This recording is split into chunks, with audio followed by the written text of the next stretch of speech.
I'm Al McFarlane. Welcome to The Conversation with Al McFarlane. I'm glad to be here and glad to have you along today. As always, this program is what I promise to deliver as a robust conversation, a conversation that means something, that's important, that's fulfilling for me as an interviewer and hopefully to you as a viewer and a listener. We're talking about something that matters in our community, and that's our economic development, our training and preparation, our capacity to engage and shape families, futures, careers, and community in ways that are productive and wholesome. I'm pleased to have as my guest today one of the architects of change and development in our community. He's Leroy West. He's the president and chief executive officer of Summit Academy OIC right here in North Minneapolis. Summit is an accredited 501c3 nonprofit and career technical education institute that has advanced economic equity in the Twin Cities and across the entire state of Minnesota for nearly 3 decades. It offers 20-week trainings in construction, in healthcare, financial services, information technology, and it supports low-income adults in launching careers, all at no cost to the trainee. And so, right now, students can even learn or earn their GED through the Summit Academy's 10-week accelerated GED preparation program. We'll learn more about that in a minute. So West has led a storied career at Summit over the past 20 years. He's a veteran there.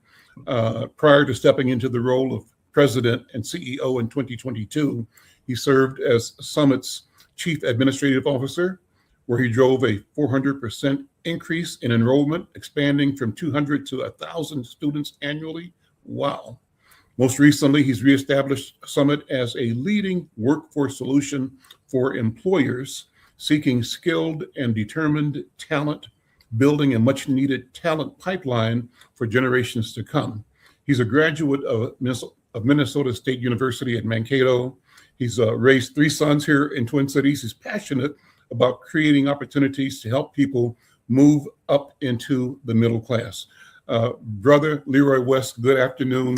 Welcome to The Conversation with Al McFarlane. Let me say that I want to thank our friends and partners and supporters at U.S. Bank. This edition of The Conversation with Al McFarlane is powered by U.S. Bank. Brother Leroy West, good afternoon. Great. Good afternoon. And thank you so much for having me. Well, thank you for being here. You know, this is a long overdue conversation, but one that I say is going to be good because we need to talk.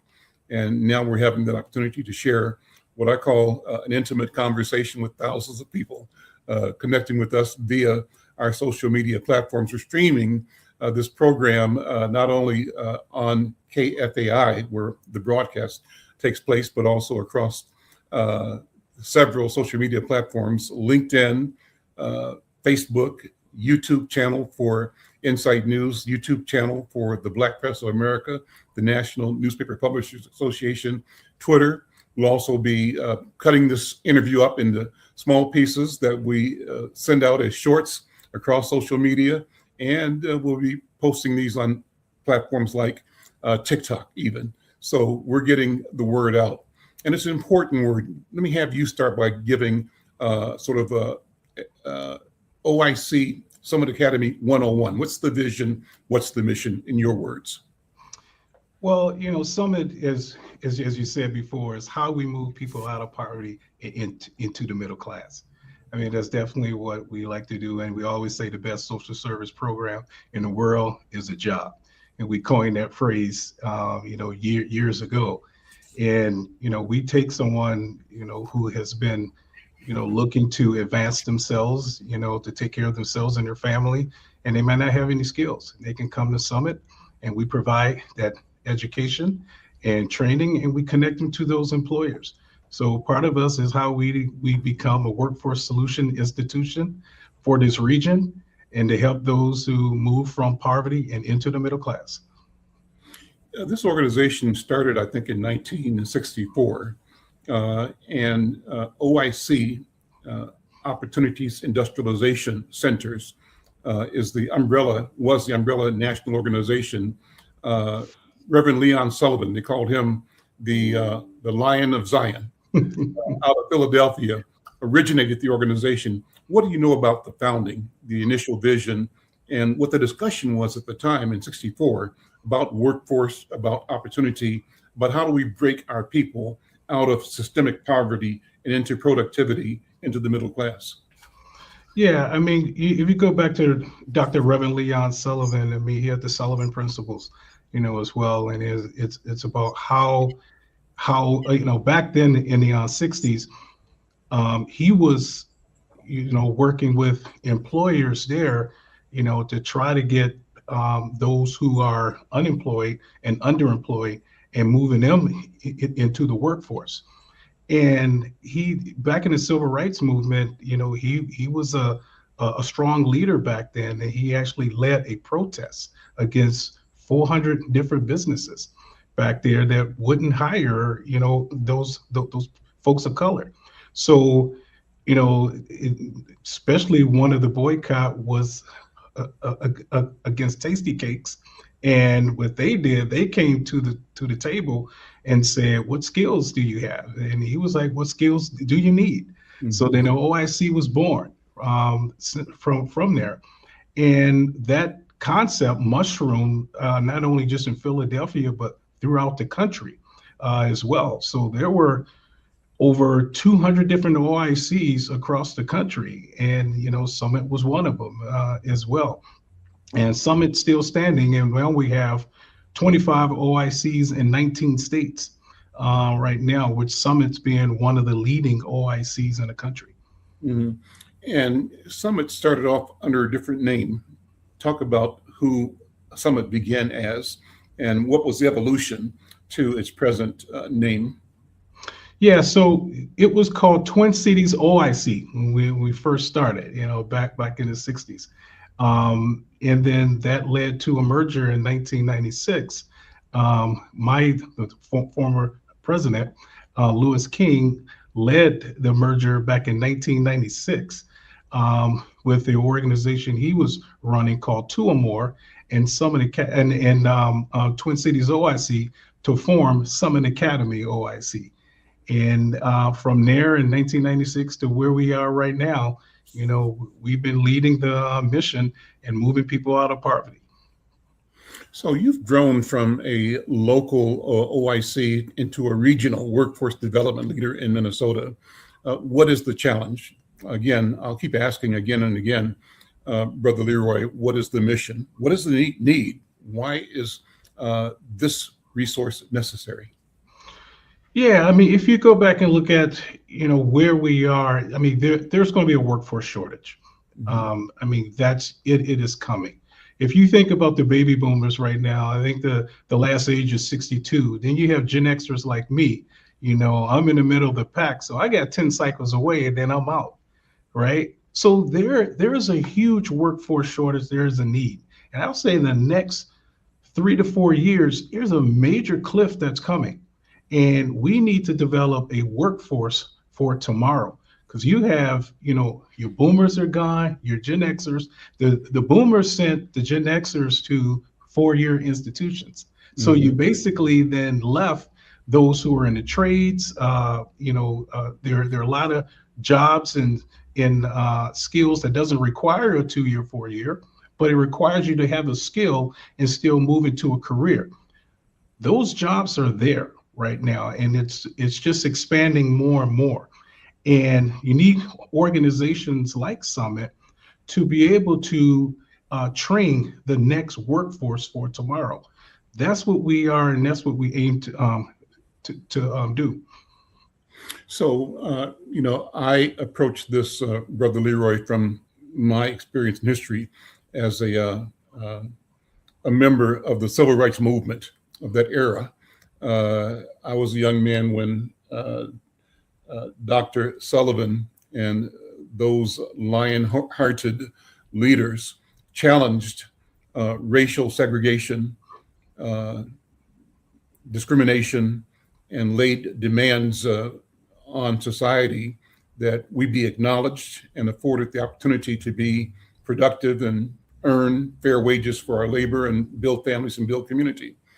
And the resistance then was that there seemed to be a very cozy relationship between the systems of industry and of the marketplace of retail and banking and housing.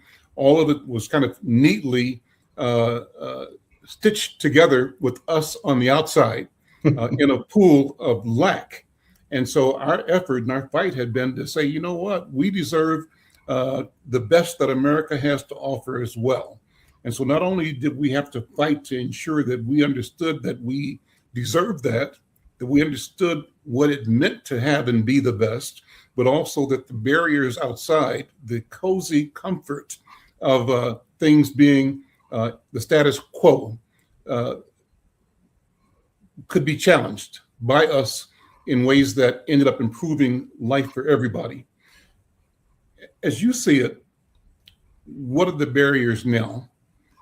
You mentioned aging out of the population, and to function fully, properly as a society, you need trained workers, and especially in the trades, and especially in the new areas of technology.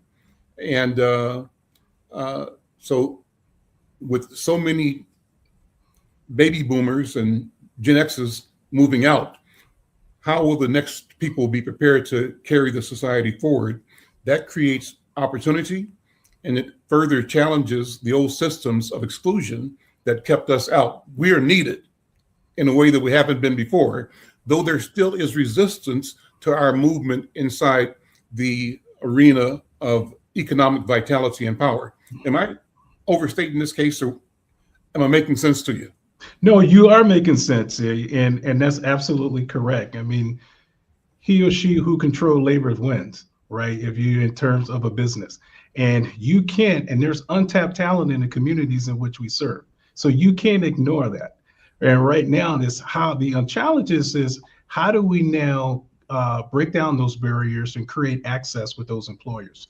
And Summit has been doing it over the years. Like I said, I've been here for 23 years, and we've come a long way, right? But we still have a long way to go. But it's how do we connect the community to those employers so we can be a conduit?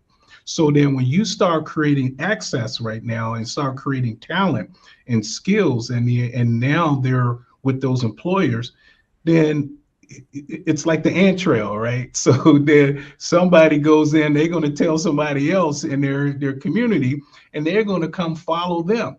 So it's about how to, the challenges, how do we continue to create that access in these various sectors in the industry? We definitely penetrated the construction industry. The construction to Summit is like Cheerios to General Mills, right? I mean, this is our flagship. So we have 20 to 30 years to really work this out in the construction.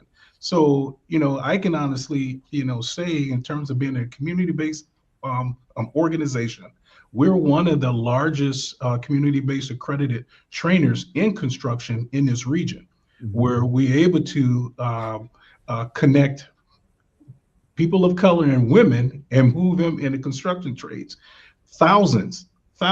So we're proud of that. Now, how do we take that and translate to the financial services sector? Before you go there, Yeah. Let me think about construction a little bit too, because it drives a point home that I wanted you to make. I remember Leroy being involved in community protest around highway construction, and one of our leadership groups, this is like maybe 20 years ago or 30 years ago. You might have been there, you might not have been there yet, but I remember we had a traffic stoppage at the corner of where your building is on Olson Memorial Highway before you enter the freeway. We've had our cars pull up and stop traffic in the middle of the rush hour. People couldn't get downtown, and they couldn't leave downtown because we had traffic blocked 4 ways, and we waited there. And we also had protests because there was some kind of construction going on associated with that, where we blocked construction from continuing. The idea was simply to make a point: you can't ignore us. So right. I raised this story because I wanted you to talk about what the conditions were.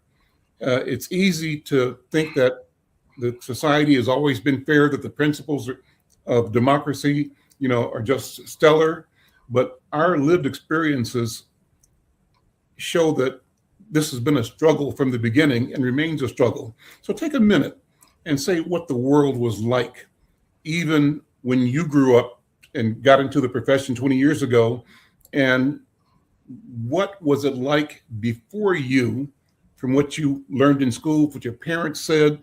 What was the question of discrimination, equality, segregation, lack of opportunity? Describe that. So, that time that you just described was before me. Let's go there. But given the whole barriers of access. I grew up in Washington D.C. Mhm. So and growing up, I grew up in the projects in D.C. So there all around, I went to school. It was 100% African American, right? So, and part of it is, I looked at my parents and, all my siblings and my surrounding in DC. To be successful, you either go to the military or you're in the government. Mhm. Those were the two areas that, there. So, in growing up in DC, those were the areas saying, in order to be successful, you need to get a job with the government. That's all I knew until I began to get in high school a little bit. And my parents really, my dad just had he dropped out at the 10th grade. So he didn't have a high school diploma. My mom got her GED. She worked at the hospital center, but they had values. And they told me, they say, in order for you to be successful, son, you need to have an education. Mhm. So I couldn't go outside until I did my homework every day. And that was the foundation in me that really created this inner drive to continue to do what I do right now. So what conditions did they face? How come your dad dropped out of school? How come your mom had to get a GED? What did they tell you about that? And then talk about your grandparents who brought them, because what they did was better than their parents, I think. Tell me about it. Yeah, well, yes. My grandparents, they came from South Carolina, and they worked in the fields, right? Some of them were, they farm, and sold, things, vegetables and what they cropped, what they harvest, to get money. And then my dad left South Carolina because he wanted to get a better life for himself, which he did better than his parents. He worked for the DC public schools, as a custodian. But now they said they were still struggling. I mean, because they did not have the education and the skills required for those high-paying jobs or those middle-class jobs to get them where they needed to go. So me, I'm the first one in my generation, and still who have gone to college to begin to better myself. So part of it is this a lack of, nobody in front of them helping them navigate to say, show them the way. So, and so for me, I was able to break through those barriers by going to college and getting my education and now becoming who I am. And now I set the example for my three sons as well to break that cycle. And so I don't want to leave the picture that it was any lack of either energy, intensity, intelligence on our families, on our part, but there were structural barriers. And that's what they came up against, is systems that excluded and prevented us from pursuing the opportunities that we should have had. Is that correct? Oh, absolutely. They had no access. I mean, there was, structural barriers that basically locked them out, that they didn't have any opportunities. So there was a ceiling that this is how far you can go. And I think now today, and I think it's back to your previous question, is I think some of those ceilings are beginning to lift is because right now, I mean, there's no help on the way. This is the talent you have, right? So, certainly as we begin to break down those barriers, we're beginning to see access and beginning to create some opportunities. We're still a long way. We're Mhm. still having the first CEOs beginning to retire. Mhm. But they're the ones who are kind of paving the way right now and not necessarily looking back and bringing people through. Now they're looking back and say, hey, wait a minute, let me go back because I created my way to get to CEO or retiring. Let me show them the blueprint Mhm. of creating access for others to come behind them. So we're beginning to see that now. We're beginning to see that opportunity, but it's still a long way to go. We really need to create a large network, a social network, and Mhm. that's what it is. It's a social network that gives those who are aspire to be leaders in this community and this industry to help create jobs and opportunities in various sectors. I'm Al McFarlane. This is The Conversation with Al McFarlane. This edition powered by U.S. Bank. We thank them for their support and sponsorship. My guest is Leroy West, CEO and president of Summit Academy OIC, an institution that continues to make waves, opening doors and creating opportunity for our community and for society. I live in North Minneapolis. So I told you this when we talked a few weeks ago that I drive by Summit Academy almost every day, at least once or twice a day. And I always notice that your parking lot is actually totally filled. And in fact, the access road between you and Olson Highway is lined up with cars, both ways. So I say when I drive by, something must be going on. I mean, these cats are jammed, packed full every day. What's going on?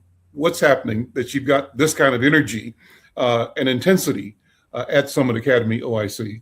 This is an exciting time. This is our time, and that's what I Yeah. always say. When I first started 23 years ago, we were doing 168 students all year. You can roll a boulder through the parking lot and it wouldn't hit a thing. So now we're doing over 1,000 students, and we're actually have plans to grow to 2,000 students on an annual basis. So now it is how we want to really become, and I said before earlier, a workforce solution institution for this region. We Hmm. want to produce 1,000, put 1,000 graduates in jobs on an annual basis. So if we have our average placement rate, our average placement salary is about 45,000 a year or 50,000 in 20 weeks of training with no out-of-pocket costs. If anybody is making at least $20 an hour, somebody else in the household, now they have a household income of about 85 to 90,000 a year. And the median household income in the Twin Cities is around 80,000. That's to start. So over the next 2 to 3 years, can you imagine putting 3,000 of our graduates into jobs? That's making a huge impact. So we're starting to go beyond just the construction. We have our IT, our financial services. We just launched the unlicensed dental assistant training program. It is absolutely exciting. And the electrician, we have a pre-apprentice electrician program. We enroll every 11 weeks. Right now, I mean, the electrician program is so in demand that the next enrollment for someone to get in is next fall Ah. because there's a waiting list to Hmm. get in. Hmm. We are launching evening classes right now is because we're connecting with the employers right now. We're figuring it out. The employers are now hiring our graduates and they're doing a good job. They're Hmm. like, there's talent right here being produced in North Minneapolis. And we're a conduit and we're excited right now. Like I said earlier, this is our time. There's a workforce shortage. You can't wait till the cliff comes. You need to start now. So take a minute and shout out some of your corporate and business and industry partners. I think it's important to give them credit. You probably have some people that have been leading the way and are helping you help them meet their workforce needs. Are there any stories that are exemplary that show when the light bulb goes off at the corporate table that people discover, solutions that they hadn't imagined existed before? Whoa, wow, because I don't want to leave anybody out, right?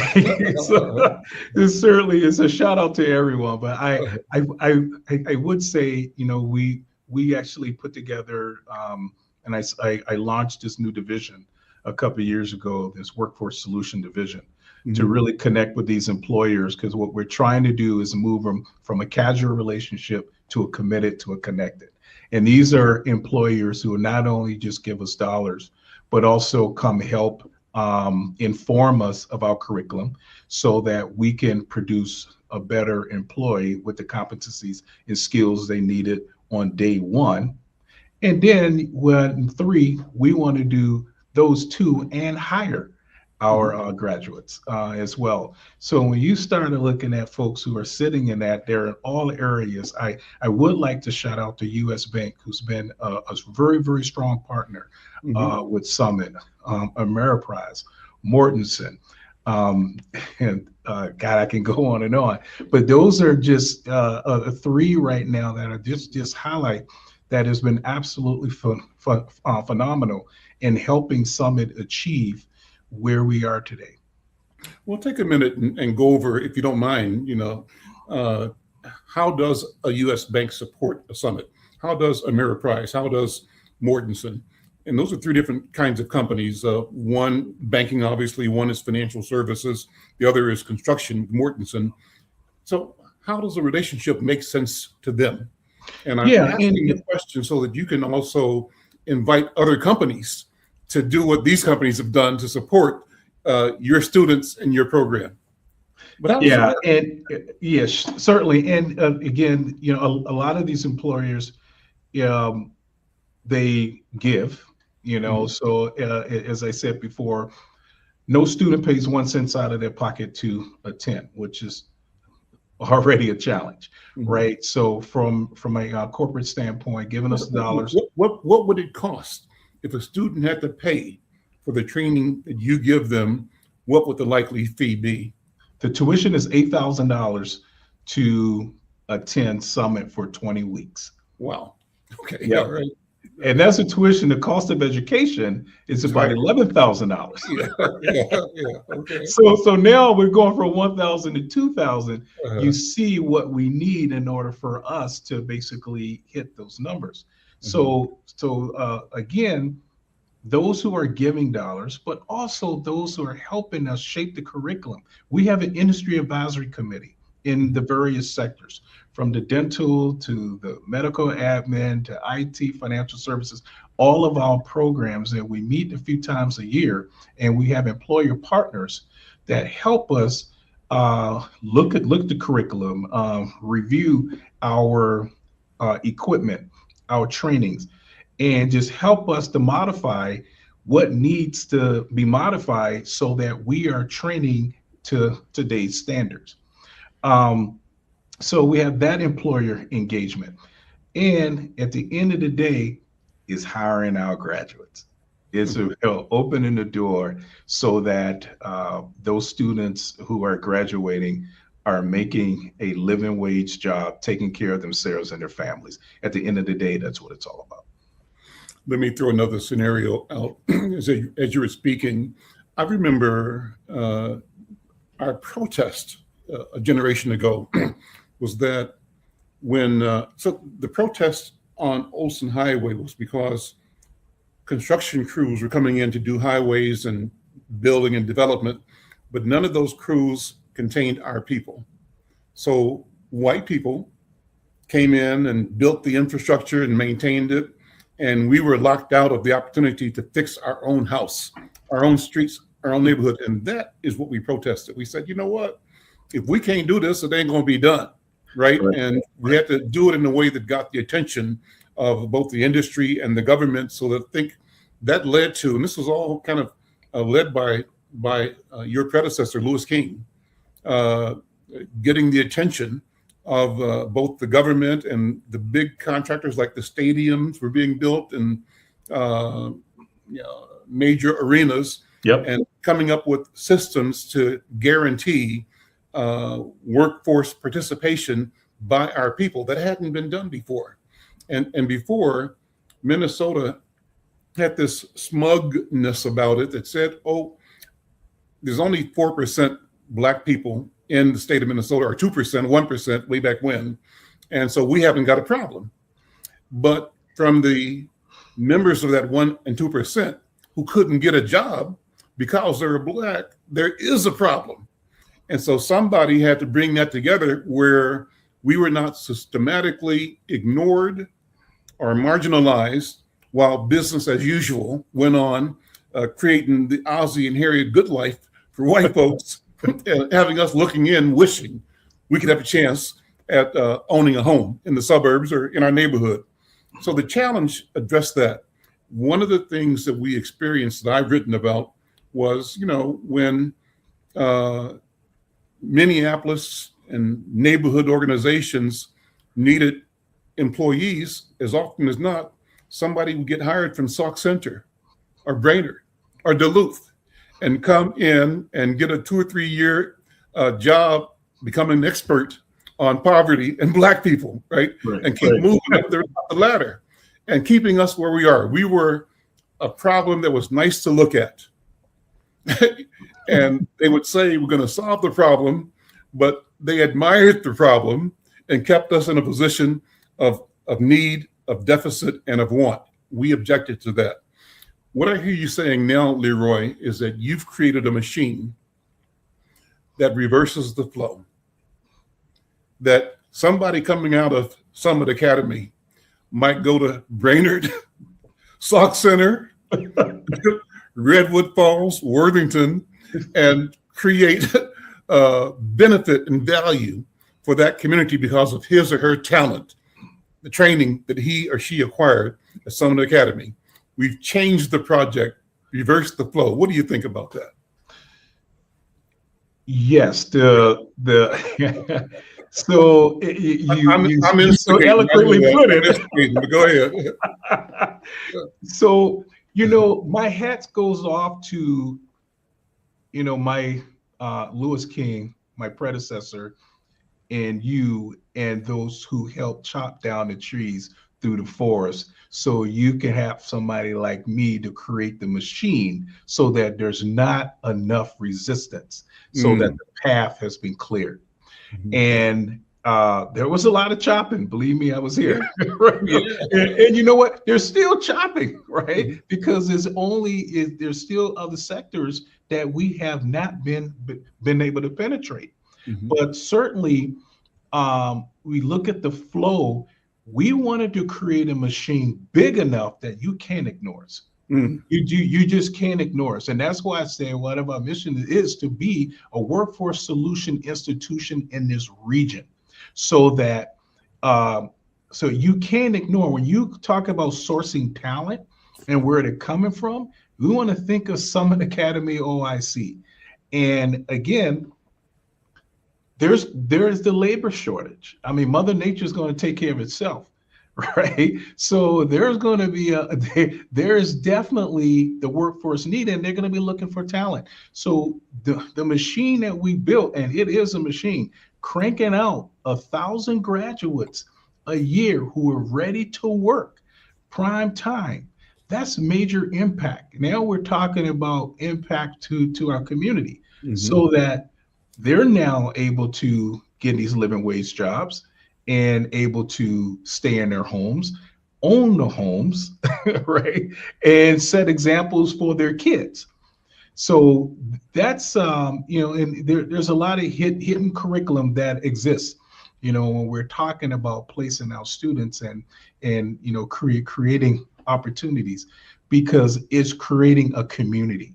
It's about bringing jobs, piping into a community where's talent, giving them the skills, attaching them to those employers, and they're coming back and creating a vibrant community. and on the north side. So hats off goes on to all of you who has helped us create that path. And again, I saw it. 20 years ago, it was a struggle. And I was the architect behind developing a lot of these training programs during my tenure as a chief operating officer here. Now becoming the CEO, this is our time. This is the machine that we're big enough right now that it's time for us to produce, and you can't overlook us. I love the motto. The best social service program in the world is a job. You coined that phrase. Dig into that. What do you mean when you say it? How do you feel when you say it? How does that truth show up in the marketplace and in the lives of the people that you're training? Yeah, so again, it's all 20-week training. So again, you have someone, about 80% of our students come to us, they were unemployed before they even start.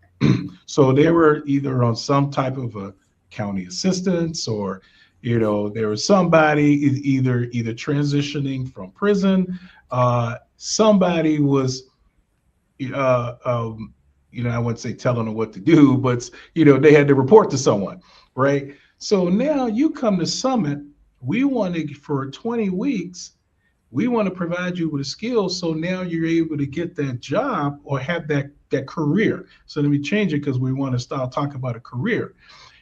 So when you do that, now nobody be able to dictate your life. So you become self-sufficient.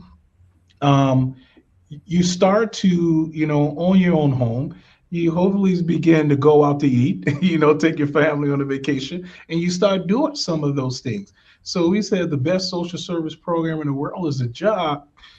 You have that career right now, and you take away all those other things that you leave behind, that you don't have to report to anyone who's dictating your life. I looked at my notes on, again, the origin of the organization, and I want to take a minute to talk more about Reverend Leon H. Sullivan. His title, or his nickname, was the Lion of Zion. So Reverend Sullivan was a towering figure in Black America. He fused faith, economic justice, and global human rights into a single moral vision. He was nicknamed the Lion of Zion because of his commanding presence and his fearless advocacy. He was a pastor of Zion Baptist Church in Philadelphia and a pioneer of economic self-development as a civil rights strategy. And sort of the key contributions I think that he'll be known for, include economic activism, the founding of OICs, founding job training and Black enterprise initiatives, decades before this whole idea of inclusive capitalism emerged and entered into the mainstream. He also was a pioneer preaching about corporate accountability. He authored, as you made reference to, the Sullivan Principles in 1977. That was a code that pressured U.S. companies who were operating in apartheid South Africa to uphold racial equality, which helped accelerate global divestment from companies operating in apartheid South Africa. He expanded the reach of the movement to the global stage, and in doing so, himself served on the board of General Motors, one of the first Black Americans to do so, and he leveraged that company's corporate power to achieve social change. That's power. Social change by being a director of General Motors Corporation. And at the end of the day, everything rested in the idea of moral authority. He was a preacher whose pulpit extended from neighborhood streets to international forums, and always insisted that dignity requires ownership, skill, opportunity, and not symbolism alone. What a powerful man. And as I think about him, I'm reminded, and you and I both, maybe we mentioned this briefly before this program, of the passing yesterday, Tuesday, of the Reverend Jesse Jackson, one of the leaders of the civil rights, human rights, and economic rights movement in our country that I think was kith and kin to what Reverend Sullivan was doing with the OICs. So I just want to take a second just to acknowledge that all around the country, all around the world, people are acknowledging the debt of gratitude and appreciation for the fearlessness, the leadership, the voice of Jesse Jackson that we think is in the same vein as Leon Sullivan, the same vein as Dr. Martin Luther King, the same vein as Marcus Garvey, Malcolm X, all of these fearless fighters. And what that means to me, to us, I believe, brother, is that we can continue to grow ourselves into fearless men and women. Men and women who are fearless, who are convicted with the belief that our dignity is not negotiable, that we are here because we're supposed to be here. And our presence is a blessing to the planet and to humanity. And our voice is a voice of healing and a voice of inclusion, a voice of health. We represent what the potential for democracy to be, but that is not fully formed. It's still a work in progress. And we understand that. And we work towards that. And we work with an idea that we're not attempting to displace or replace or eliminate or disadvantage anybody else. We believe that with cooperation and with intention, we can simply create systems and models of support, of innovation, of growth that allow us all to live better and to live in accordance with the harmonics of nature itself. That's what I think. What do you think? Got me preaching over here. But I'm about to say, just continue to go. No, Al, I mean, I certainly, echo everything that you just mentioned there. And, again, you look at history there, and we have to say who's in line right now to carry the torch, right? And we have to continue to keep the flame burning. Because if not, that flame go out and you see things in reverse, and it will reverse. So understanding the progress that has been made, we can't reverse back. We have to continue to move forward with that. And we have to continue with that same agenda and, spread it so that it's not only with our own peers, but be able to educate those who are coming behind us as well. I look at the Gen Xers and the Gen Zs and, the millennials, and all of those Xers, right? How do we create the blueprint right now so that we accelerate faster? Because we've learned through the process right now of what, the leaders before us and what they've endured and the challenges that they face. Lots of challenges and lots of barriers. So I certainly echo what you were saying, there, and I wanted us to continue to drive and to move forward and to advance African Americans and advance all people. And how do we look at this whole inclusion so that we could become a better country and a better world? I want you to give a special shout out, if you would, to your predecessor, Louis J. King II. And I think he did a marvelous job in shepherding, molding the merger of two or more and TCOIC into Summit Academy, and has gone on to have a national responsibility. Talk about that and talk about what it was like to work with him. Louis was a military man. I think, like me, he was a Morehouse man, I believe. Yes, he was. Also in the military. So he had a certain attitude about the way he did things, and I appreciated that. But talk about him and his vision and how he was so successful, I think, in bringing people to the table. Louis just has a knack right now of turning a no to a yes, right? I mean, and he has such a vision right now, and he was very strategic, right? Very strategic, and working with him, I learned so much from him, and him, but just with Summit, again, we were 168 students when we first started. He was in the political and strategic space. I was in the operational and tactical. So as we began to form that bond between he and I had skill sets that he didn't have, right? I had patience, right? I had the patience, but let me tell you, from a political and a strategic standpoint, you talk about a visionary, absolutely phenomenal at that. And we were look at things. We were always 2 to 3 years out, and we were working the plan. We planned to work, and we worked the plan.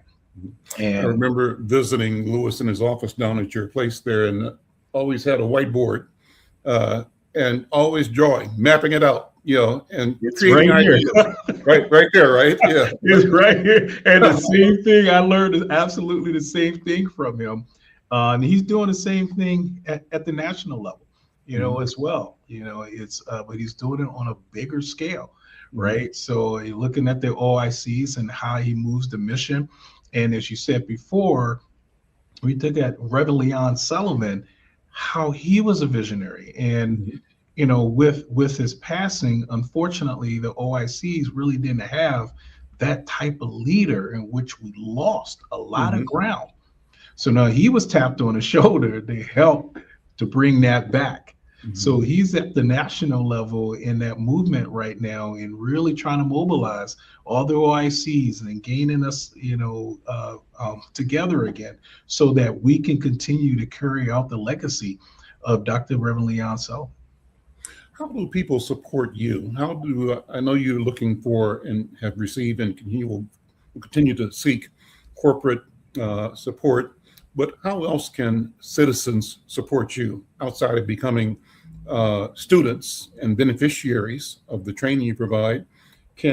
Is there a public information or public awareness or a public voice that ordinary people can bring to support your work, either in the corporate space or in the government space? I know that workforce is a big issue with the state of Minnesota, and that's one of the things that Lewis did, is set up visibility and partnership with the Department of Employment and Economic Development and other departments, right? That's how the thing with the highway department became so big. Your signature success was highways, and I believe the Viking Stadium, and a couple other big projects like that, where you understood that there was a public element for these developments that required attention and access to our people in a place where we were overlooked because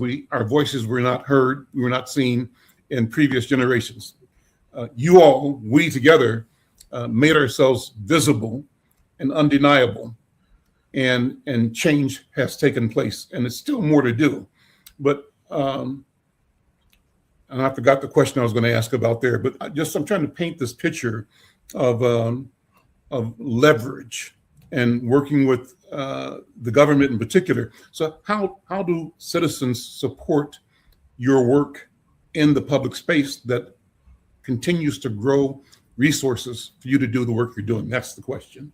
Yeah, absolutely. And it's just continue to be an advocate, right? Understanding, don't ignore the problem.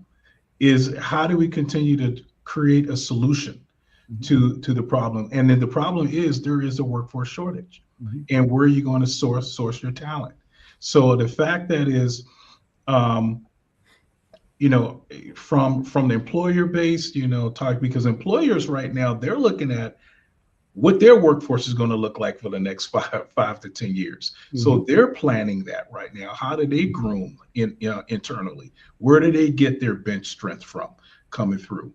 The same thing in the public sector, and what are some of the policies that exist? And there could be policies that are out there that could be holding back opportunity to advance our graduates.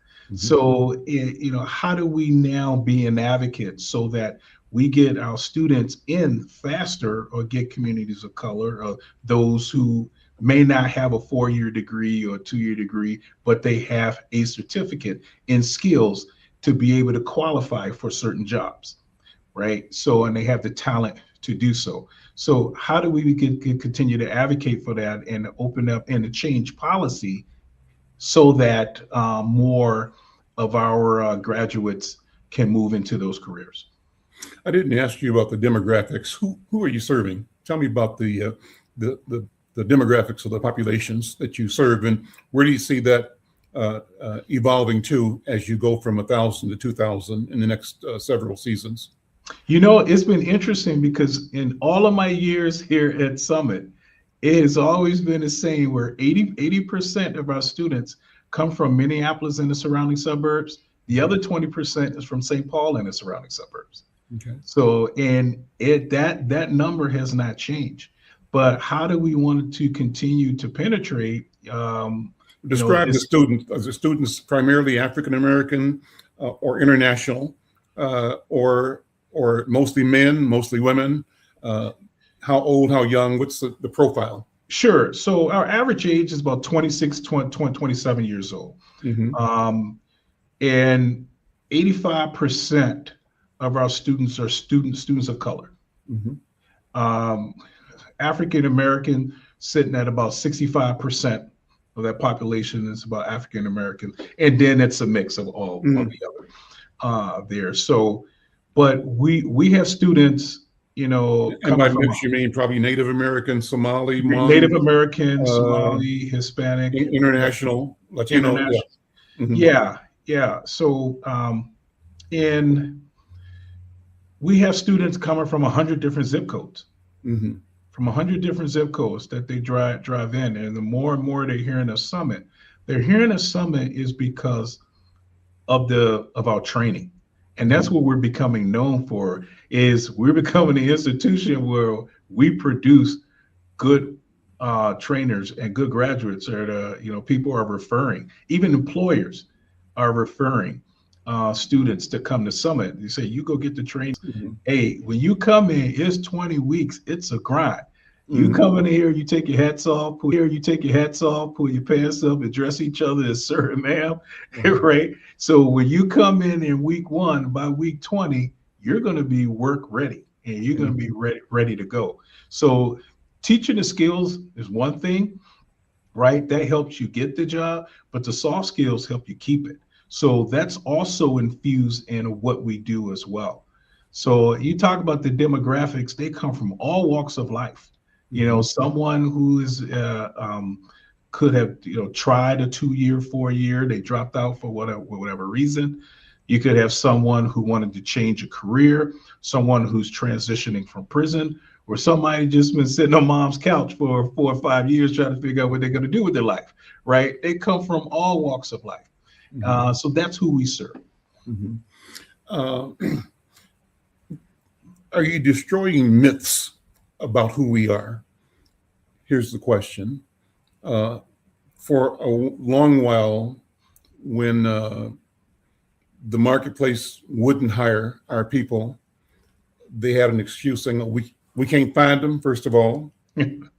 Number 2, they say, they don't want to work.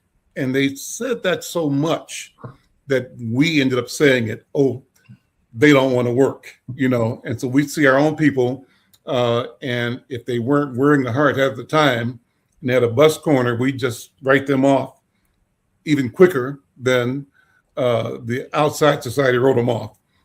So somehow we've got to break that mental picture, that limitation that we have pulled up and put on ourselves, and that sometimes we fight to keep it on. So how do you deal with that? The mentality, both of individuals who have this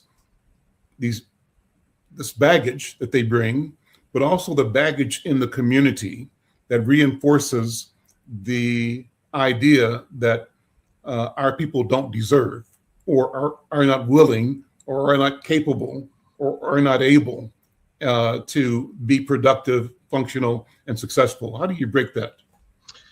Or is it, maybe I'm overstating it now? No, you're actually saying it correctly. But what we've seen that. I would say 15 years ago, we had to battle a lot of that, right? We would place our students with an employer, and they just not hitting the ball, right? And we hear all these things, okay, we're not going to hire you because of those things. But what we're able to do over the course of, and I was very intimate in developing this, is what are the standards? What are the standards right now, regardless of who it is? If you What black, are the rules of the game? whatever, What's the rules? Yeah. It doesn't matter. And what you do is you engage your employer partner. That's why you come in, you have engagement, and say, what are the standards right now? Because they can tell us what we don't know. Then we're able to incorporate that in the training. So we have a 70% success rate. So you got the 30% right now. They drop off for all type of reasons. But there's reasons because they're just not ready yet. You have to hit the ball in order for you, when you get to that 20-week mark, that means you've been vetted through our system and that you're ready to go play. So the fact that it's how do we continue to break that myth, right? Is producing a qualified individual, and you're placing them and with those employers, and how do you create a raving fan? And that's what we want to do when we place them. So the employers are like, wow, we follow up. They want more. So then they're exposed to a good qualified candidate and an employee who's a rock star, and they want more of her. So it's changing itself. So what we do is, what are the standards? We teach to the standard, and you got folks who are fully ready, and some who are just not ready yet. So let me close with this question here that I've come to ask. I'm going to be asking all of my guests. I love the question. I think you'll like it too.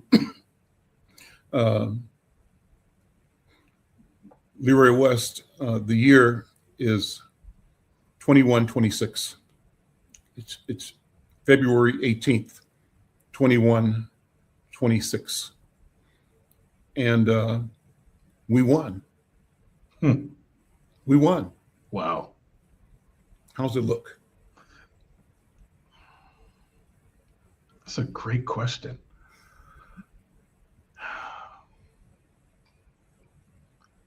How does it look? I would say from a workforce lens, there's inclusion, equality in hiring. And you're hired based on your skill sets, not necessarily on how you look, how you talk. And there's also a balance. There's balance in all areas of economic opportunity that exists, whether you're in North Minneapolis or whether you're in Woodbury, right? So I would say that's a very good question. It's something I got to give some thought to, but I say that would be my answer. There is balance. Last part of the question is then we're looking at a century from 2026 to 2126. What were the benchmarks every 20 years or so where you could see these things represented significant change to where we are today in a community, a culture where balance reigns supreme and opportunity depends totally on preparation, capability, and skill, and that there are no barriers to a person being himself, herself, fully engaged and productive in community. What things happened 20 years ago, 40 years ago, 80 years ago to get us to where we can say we know for sure that we won? What do you think those benchmark things were? Home ownership, wealth, closing that gap. I would say I think those are two top things right now that, and you can say economic opportunity, that for what Blacks had or African Americans back then to where we are right now. And how could we accelerate that so that we're creating that balance? So you start looking at a benchmark, right? What percentage of African Americans are sitting at this wealth level? How many homes, home ownerships here? How many of them are earning a certain level? How many are sitting in certain positions? How many leaders that are out there? Policymakers that are making decisions? Any type of increase. It sounds like you're saying we were intentional, and our intention was guided by measurement. We measured what our goals were, and we held ourselves to them. We're out of time. Great conversation, Leroy West. Thank you so much. Shout out to our friend Greg Cunningham and all of our people at the U.S. Bank. This is Al McFarlane. The conversation with Al McFarlane, powered by U.S. Bank. We'll see you next time. Thank you, brother. Thank you so much.